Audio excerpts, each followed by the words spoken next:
અમે 2019થી દેશી ગાય આધારિત પ્રાકૃતિક કૃષિ કરીએ છીએ. એમાં અલગ અલગ પાકનું વાવેતર કરતા હોય છે. જેમ કે ઘઉં વાવતા હોય તો રનિંગ ઘઉં, ટૂંકમાં લોકવન ઘઉં ન વાવતા હોય. સોનામોતી ઘઉં છે, બંસી ઘઉં છે, જેના ન્યુટ્રિશન વેલ્યુ વધારે હોય એ ટાઈપની અને દેશી ટાઈપની વેરાયટી વાવતા હોય. હળદર છે તો હળદરમાં સેલમ હળદર વાવેતર કરીએ કે જેના ન્યુટ્રિશન ટૂંકમાં સારા મળે અને કલર ક્વોલિટી સારી આવે. તો આવી રીતના અલગ અલગ પાકોનું વાવેતર પ્રાકૃતિક કૃષિમાં કરીએ છીએ.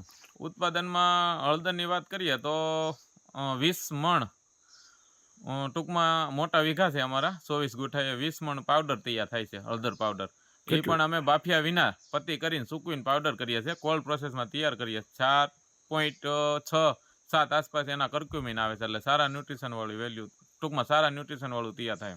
હળદર અત્યારે 12 વીઘાની છે.